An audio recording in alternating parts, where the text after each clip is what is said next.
Vince, thank you for joining me in this conversation today. Thank you.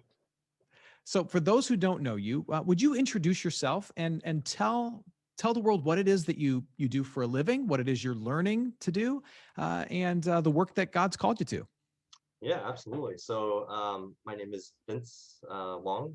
I am currently a internal medicine resident in the Texas Medical Center, and I'm actually going to be embarking on a 3-year-long journey into a fellowship in pulmonary critical care. So, working with people with COPD, asthma, and working with really critical patients in our medical surgical ICUs.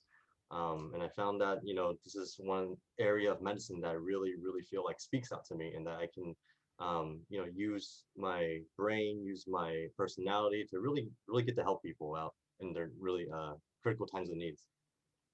So, Dr. Vince, is that the best way to refer to you, Dr. Vince? Yeah, sure. So, Dr. Vince, what you mentioned helping people in this work in medicine. Was that the primary driver for you? That is that the primary thing that drew you into medicine? You really just wanted to help people?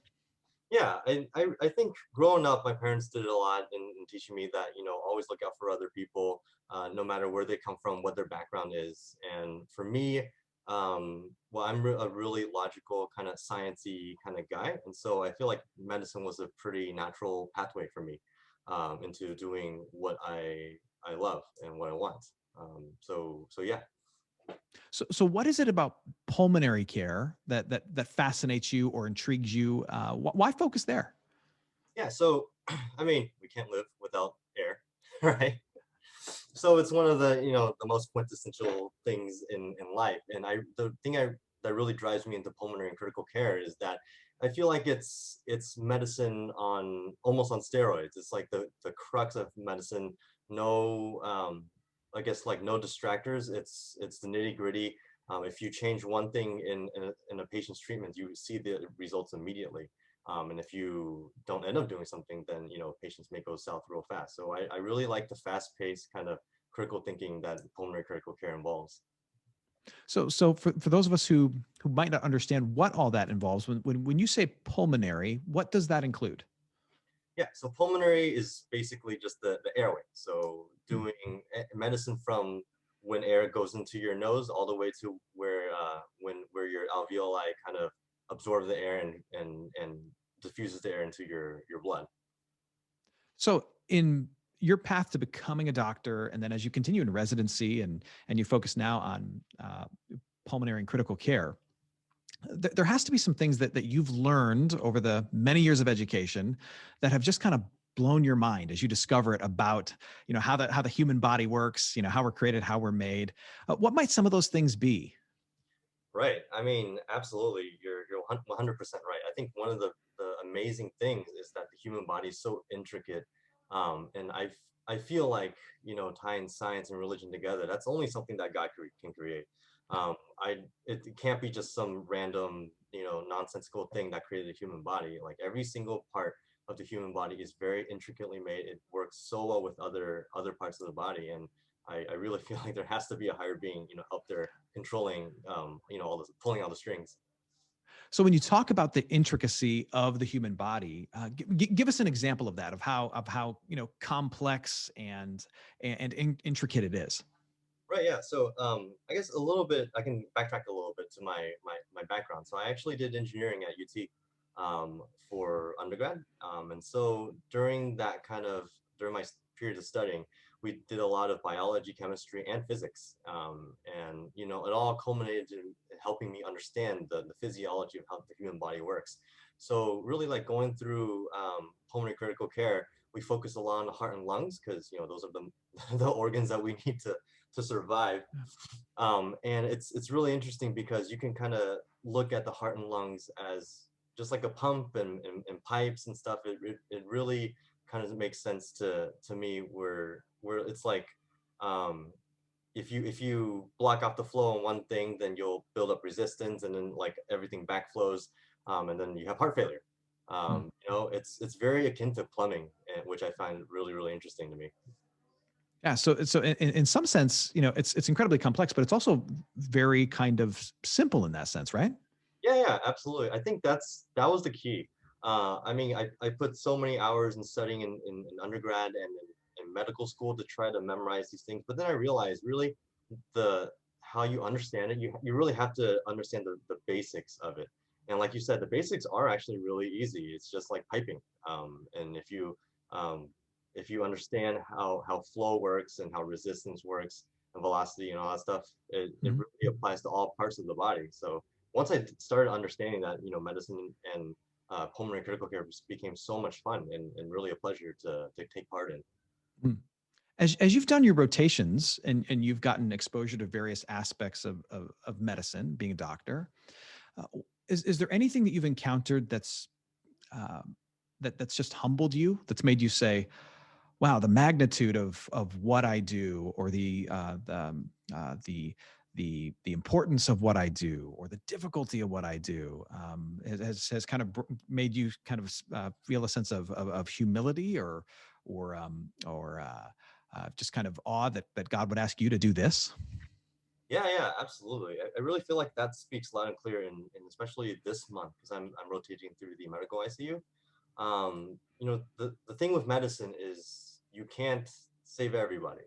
You know, there will be times and people where it's just their time. It's time for them to join God and to be with God. And I can try my best in trying to throw medicine, throw treatments, throw ventilators and things like that at people, but really in the end it's all down to God's will. I feel like, Mm, and if you wanted to take a brother and sister to be home with them, then I mean, who am I to fight that? So one thing that really, I guess, really brought it all into perspective to me is that a I can't save everybody in terms of keeping them here alive on Earth. But one thing I can do is if they are about to go, if they are about to join God, then I can at least help provide their families comfort and the patient themselves comfort that it's going to be okay. There's no longer going to be any suffering. You're going to be with our Heavenly Father, which is basically the best thing in the universe. Um, so I've come across a lot of families who are very grateful for just words of comfort during these times of needs, and not necessarily in that I was able to save them, but at least I was able to provide them comfort, in these dire times. mm. Is there anything that you think that you now know about, how we're wired, how we work, how God's created us, that you've learned or been exposed to in being a doctor, that might surprise people like me who aren't in medicine? Anything you've learned about human beings and how we work, being a doctor, that if you shared it with us would make us go, "What? Really? We didn't know that." Well, I think one thing that really amazes me is how, again, it goes back to how intricate and like mind-blowing the human body works. And it's also really interesting that like the human body is very hardy. It wants to survive, and you can do so many different things. You can insult the body in so many ways, and with like infections, with like trauma and stuff like that. And the human body will almost always find a way back to heal that part, to rejuvenate yourself, to try to get you back to where you were before. um, Mm, I, I feel like people will think to themselves, oh, I broke a bone, or like I have these medical issues, and it's basically game over for me. I'm not going to be that strong as I was, or I'm not going to live the life that I used to live. But really, that's not true. With enough like with well treatments and recovery, and rehab, like you can actually get back to pretty much your previous baseline on a lot of from a lot of different diseases. So yeah, like basically the human body is so hardy, and so strong, um, and really like no one else could have made it except for God. yeah, it's interesting. I would imagine, and correct me if I'm wrong. My sense of medicine is that there is a lot that can be done to assist healing of the body, but really we're created in such a way that the body heals and restores itself, right? Yeah, that's absolutely true, and I think that's something that we really learned this past year with the COVID pandemic. COVID, it's been a year, so I know it's been a rough year, a long year for everybody.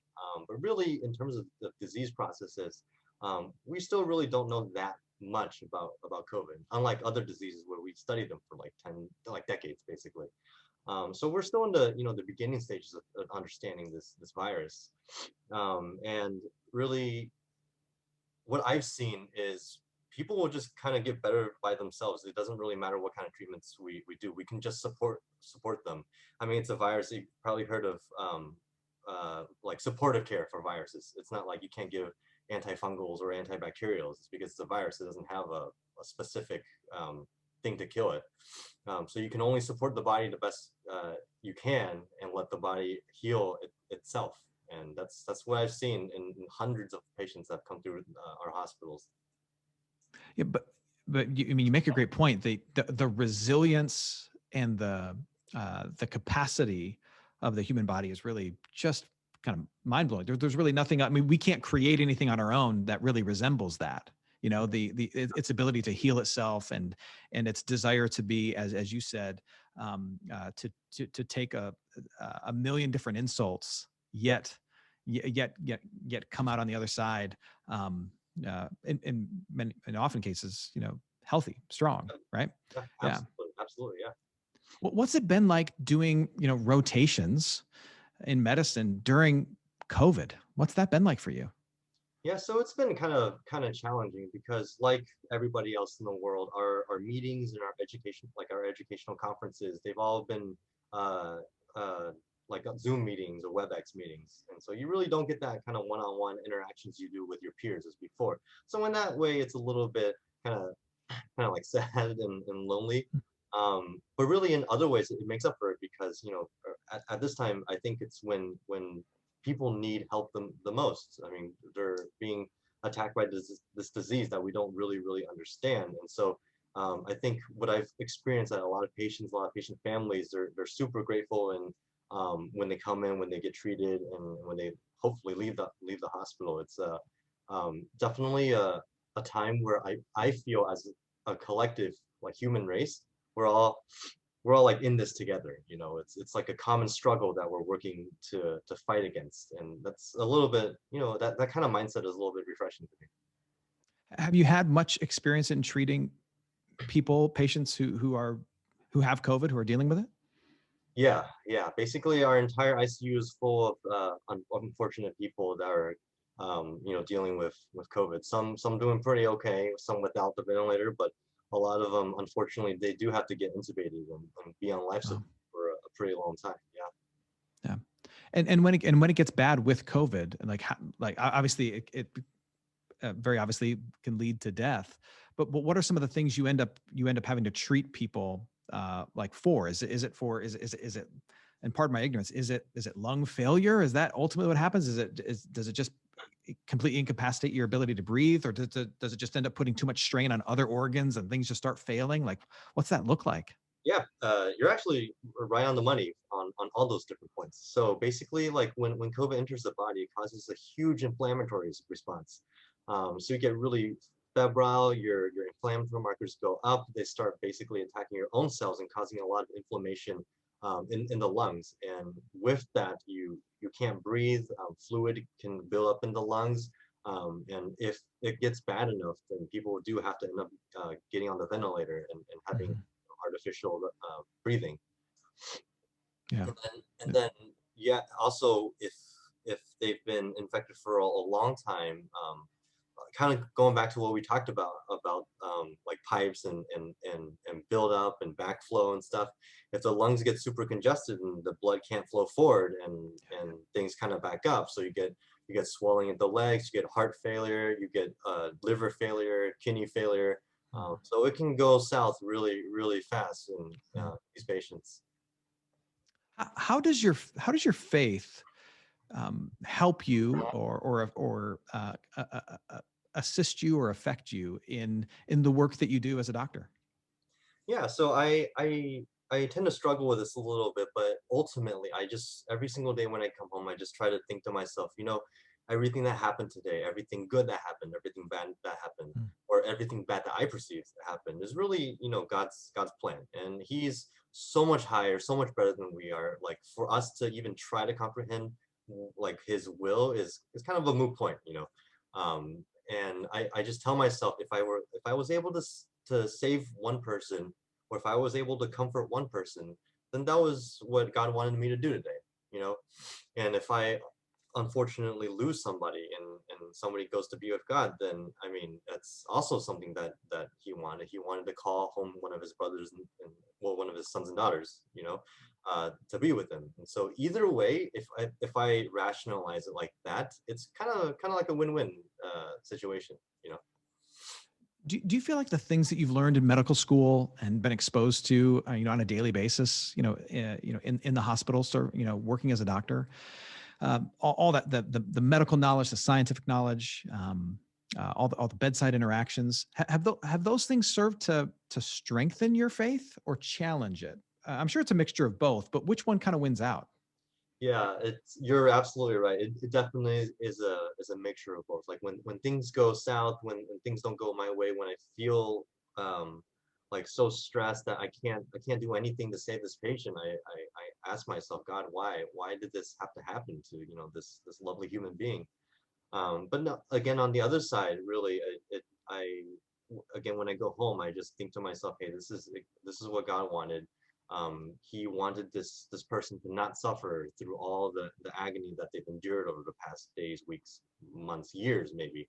And I figured that's a good thing, to end suffering. So ultimately, I really feel like over the past year of the COVID pandemic, I've been moving closer and closer with my bond to God.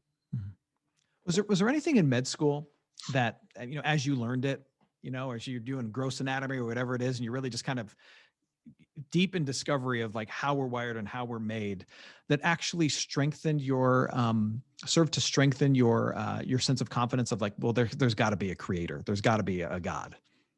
Yeah.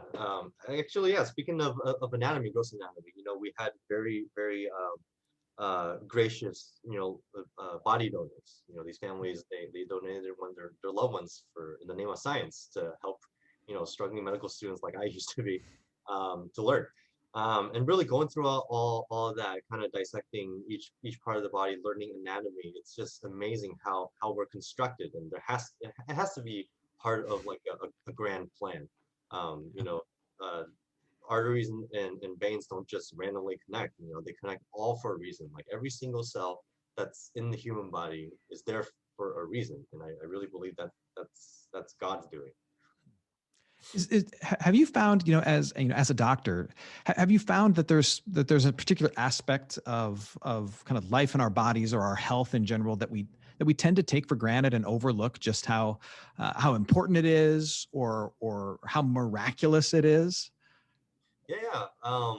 So I'm around 30-ish, give or take, 10 plus years, 10 or yeah, give or take, So I've been on this earth for, a few decades, but I still hopefully have a lot of decades to go. And basically what I learned is, when you're young, you're able to recuperate so fast from any insults, any damage to your body. And I feel like really we take that for granted when we're kids. The kids are like they can fall down and then they can scrape their knee. They'll maybe cry a little bit and they'll get right back up and start running. But really, once you get a little bit more seasoned in life, once you get a little bit more experienced, things aren't that way anymore. Like now I can wake up after sleeping wrong and I'll have a crick in my neck for a month, basically. So really, it's like taking preventative medicine is kind of the thing I'm trying to get at. We take for granted how hardy our bodies are, but really it doesn't last basically, Yeah. and we really have to take care of our bodies even if we don't feel the effects right now. Yeah. So, I mean, so true. Like it changes. It seems like it changes overnight. Like you can easily recover from anything, just about anything that happens. You can recover for it. You recover from it. You shake it off. And then like I turned 40 and like I get out of the shower the wrong way and I'm limping for a week. It's really sad and pathetic. And I realized I had it really good for about 38, 39 years. I had it really good. And then all of a sudden now I got to be super careful, man. But you're Yeah. right. We It, we take that youth for granted. yes, that's exactly right. That's exactly right. So, Dr. Vince, if you were forced to choose one thing that that people could do, that we could all do to be better stewards of our health, and of our bodies, just one thing that you could prescribe for us to do to take better care of our bodies, be better stewards of this gift God's given us, what would that one thing be? You can only pick one. I can only pick one. It would not be any sort of medicine. Mm-hmm. What I really think it should be, or it could be, is just kindness, kindness for one another, and I believe that goes a long way, and not just emotionally and mentally, but I believe if you be kind, if you take care of other people, they'll take care of you, and so you'll live long, happy lives, and things like that. So yeah, I think kindness and compassion is something that everybody, as a collective, this entire world probably needs a little bit more. And it would, I mean, lived out practically, that kind of attitude of kindness and compassion towards one another means we're going to, in practical ways, take care of each other, nurture each other. When I hurt myself just rolling out of bed, if you've got an attitude of kindness and compassion, you'll be nice to me. You'll help me hobble around to this broken world, right? that that Absolutely. that will go a long way. That will go a long way. It would. Yeah. No, that's great. That's better. Your answer is better than what I was gonna say. Like, exercise for 20 minutes a day. But I think your answer is better. Your answer is definitely more like Jesus. Jesus would say, love your neighbors, love yourself. That's the best medicine for everything. Yeah, but Pastor Matt, you're not wrong. Exercise does go a long way too. Yeah, Exercise in moderation and what your body takes in. yeah. I mean, so on that point, really quickly, just tangential. What we eat really does matter, doesn't it? Oh, absolutely. It does, and I think more so it's basically, the key is everything in moderation. Mm, I know people try a bunch of different diets to cut out different types of things, but really the simple answer is if you're trying to eat to be healthy, if you're trying to eat to lose weight, it's simple math. Just eat less than what you exert. You know. mm. And so I believe everything in moderation. If you want a cookie, eat a cookie. It's good for your mind, body, and soul. But just don't eat 10 Oreo cookies in one sitting. Be Right, responsible. Have a little bit of common sense that your body probably can't process all that sugar in one sitting. right. Yeah, and if you do eat the 10 Oreo cookies, make sure you go for that like 30-minute brisk walk afterward or something, Yeah, right? yeah. That It's every action that you do has a reaction. So you're gonna pay for it in one way, shape, or form. Yeah, yeah. Well, it's just amazing. God has designed this intricate, kind of really balanced system, Yeah, and there's a way to be a good steward of the gift that we have. yeah, absolutely. You're focusing on pulmonary, kind of that breathing piece. Mhm. Is there anything that you've learned about just that act of kind of taking in air that then supplies this whole system with what it needs to exist? Is there anything that you've learned or discovered about just that simple act of breathing that is kind of awe-inspiring to you, or kind of mind-blowing to you as you wrestle with it, that maybe perhaps would be similarly inspiring to us? Yeah, I mean, like just medically speaking, the whole process of gas exchange that happens throughout when air goes through your nose into your lungs and into your blood is just that kind of stuff is just amazing to me. And I know we use science and stuff to describe it, but really only God can make something that intricate.